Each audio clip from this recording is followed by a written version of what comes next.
श्री राम राम राम नमस्कार। Education system Bihar में आपका स्वागत है। आज के इस वीडियो में बात करने वाले हैं बिहार अमीन के बारे में।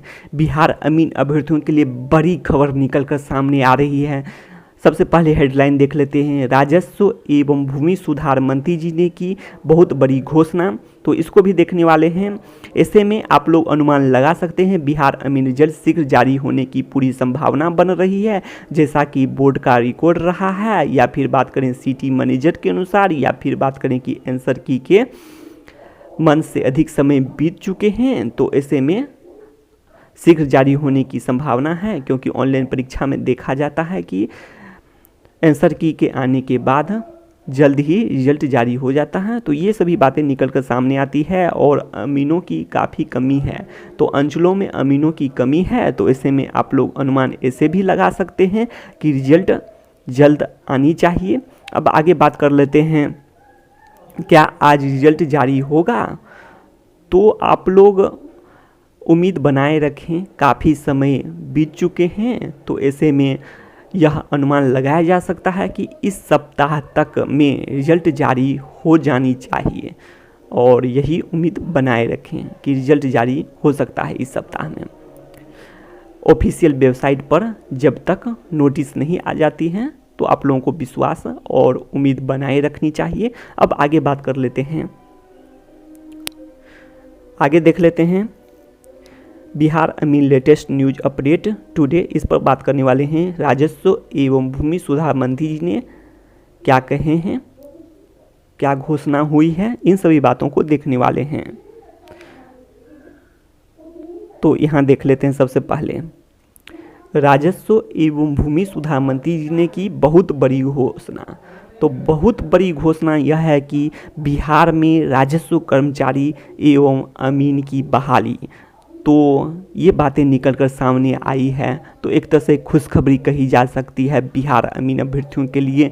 अब आगे बात कर लेते हैं, क्योंकि आप लोग जानते हैं अंचलों में अमीन की काफ़ी कमी है और कमी को दूर करना भी है। अब आगे बात कर लेते हैं, शीघ्र डिजिटल खतियान उपलब्ध होगा। तो ये भी बातें निकलकर सामने आई है। इससे पहले देख लेते हैं अपर मुख्य सचिव जी और राजस्व मंत्री जी, राजस्व एवं भूमि सुधार मंत्री जी की ओर से ये बातें निकलकर सामने आई है कि शीघ्र डिजिटल खतियान उपलब्ध होगा और ज़मीन खतियान की डिजिटल कॉपी डिजिटल साइन के साथ मिलेगा। तो ये सभी खबरें हैं, तो आप लोग देख सकते हैं। सबसे मेन इम्पोर्टेंट खबर की ओर चलते हैं, तो ज़मीनी बातें सीरीज। तो ये भी सीरीज अब शुरू हो चुकी है, ज़मीनी बातें सीरीज। तो इसमें मंत्री जी उपस्थित थे, तो मंत्री जी के बयान भी देखने वाले हैं। Place Patna Monday. तो ये बातें हैं। अब देख लेते हैं इसमें क्या हुआ है। भूमि विवाद समाप्त, तो इसके लिए भी प्रयास किया जा रहा है। विभाग के काम में सुधार हुआ है। तो ये सभी बातें निकलकर सामने आ रही है मंत्री जी की ओर से भी। अब आगे देख लेते हैं, आने वाले समय में विभाग और अच्छे काम करके दिखाएंगे। तो ये भी अच्छी खबर कही जा सकती है। तो इसके लिए क्या होगा, तो विभाग में बड़ी संख्या में कर्मियों की बहाली हुई है और आने वाले दिनों में राजस्व कर्मचारी एवं अमीन की बहाली होने वाली है। तो ऐसे में आप लोग समझ सकते हैं कि बहाली करना बहुत ज़रूरी है। ये सभी कर्मचारी हो या फिर अमीन की बहाली होने वाली है। तो ऐसे में रिजल्ट जल्द आने की पूरी संभावना बन रही है। आगे देख लेते हैं, जिससे आम लोग संतुष्ट होंगे। तो इसके लिए रिजल्ट बहुत ज़रूरी है, रिजल्ट का जल्द से जल्द आना। अब आगे देख लेते हैं, तो इसके बाद भी ज़मीनी सीरीज जो शुरू हुआ है, तो दिल्ली 30 अक्टूबर 31 अक्टूबर, ये सभी बातें हैं, ये सभी इम्पोर्टेंट। आगे देख लेते हैं क्या खबर है। तो राज्य भर में ज़मीन मापी का शुल्क सेम होना चाहिए, इसके लिए प्रयास किया जा रहा है विभाग की ओर से। तो ज़मीन के रकबे के अनुसार ज़मीन मापी शुल्क का निर्धारण।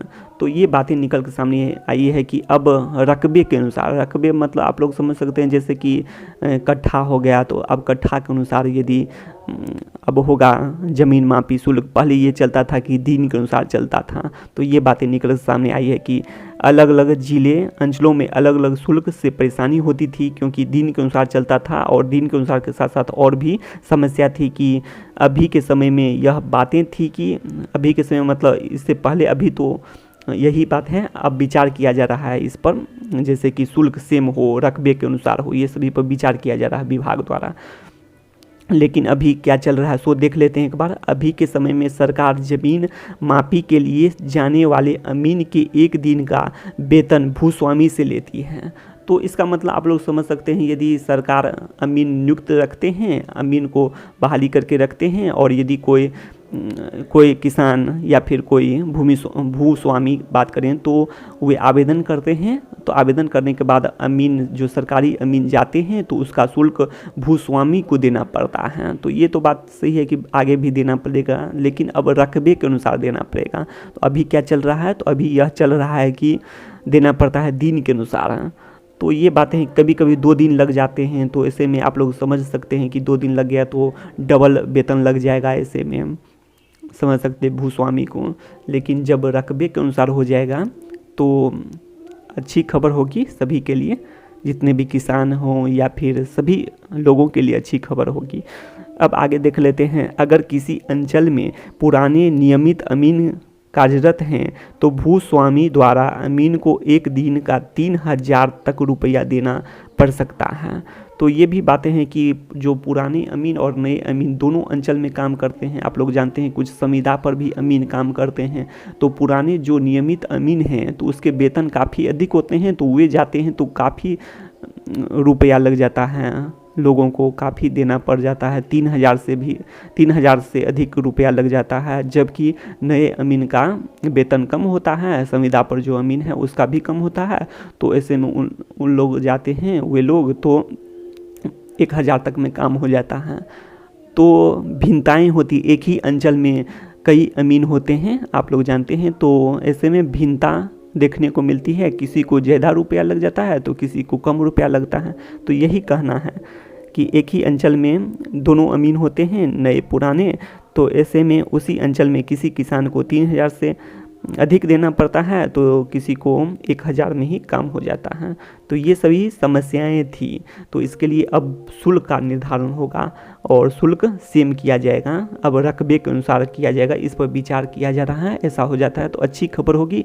अब आगे बात कर लेते हैं, जिस अंचल में अमीन की काफ़ी कमी है, अर्थात वहाँ पर कोई विवाद होता है, भूमि विवाद, तो भूस्वामी या फिर बात करें किसान प्राइवेट अमीन को रखते हैं और वहाँ पर काफ़ी शुल्क देना पड़ता है। यहाँ भी आप लोग देख सकते हैं कि 3000 से अधिक रुपया यदि पुराने नियमित अमीन जाते हैं तो लगते हैं, लेकिन प्राइवेट अमीन में भी काफ़ी अधिक रुपया खर्च हो जाता है।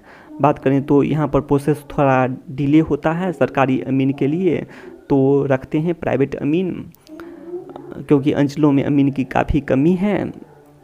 तो ऐसे में आम लोगों को काफ़ी शुल्क देना पड़ता है, तो समझ सकते हैं। और ऐसे में आप लोग इधर भी विचार कर सकते हैं कि प्राइवेट अमीन की कमाई काफ़ी अधिक होती है, जो कि राजस्व एवं भूमि सुधार, तो ऐसे भी समझ सकते हैं कि जो किसान के संपर्क में हैं या फिर बात करें कि जो ग्रामीण क्षेत्र से बिलोंग करते हैं प्राइवेट अमीन, तो उन लोगों की काफ़ी कमाई होती है।